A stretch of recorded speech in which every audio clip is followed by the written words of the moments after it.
Good evening, guys. நெய் ஊற்றுறோம்.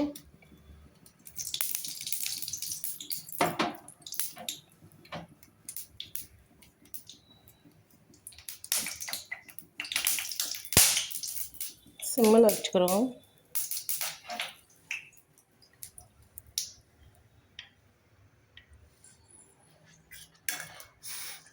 திராட்சையை நெய்யில் பொரிச்சு எடுக்கிறோம்.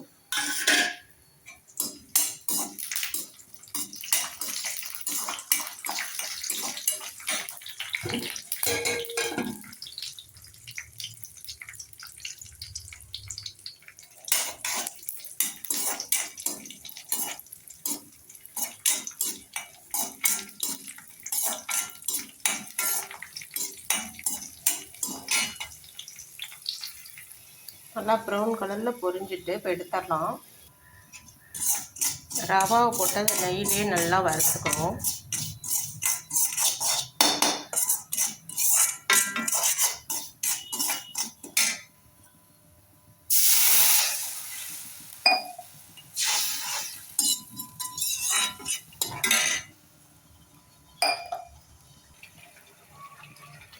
ஏலக்காய் பொடி போடுறோம்.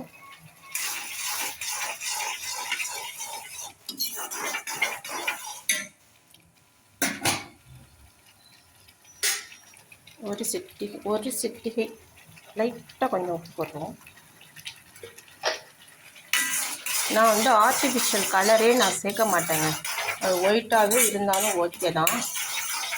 குங்குமப்பூ இருந்தால் நம்ம போட்டுக்கலாம், கொஞ்சம் கலர் கொடுக்கும் கேசரிக்கு. ஒரு நாளைக்கு முன்னாடி செஞ்சேன். அது ஒயிட் சுகர் போட்டு செஞ்சதுனால நான் சாப்பிடவே இல்லை.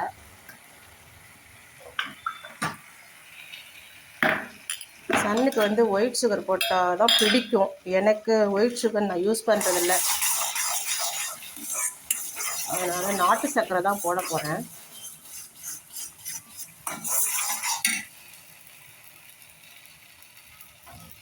இதுவே கொஞ்சம் கலர் கொடுப்போம், நல்லா ப்ரௌனிஷ் கலர் கொடுப்போம்.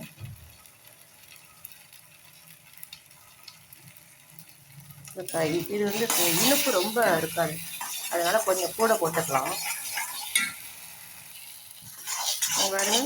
நம்ம நாட்டு சர்க்கரை போட்டதுனால கலரே நல்லா அல்வா மாதிரி மாறிடுச்சு.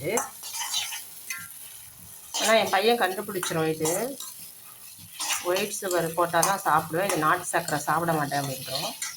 இப்போ நம்ம திராட்சை நெய்யில் பொரித்த திராட்சையை கார்னிக்ஸுக்கு டேஸ்ட்டுக்கு எல்லாத்துக்கும் போடுறோம்.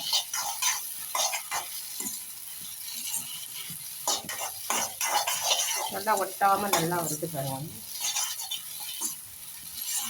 Kesari almost ready ஆகிடுச்சுங்க.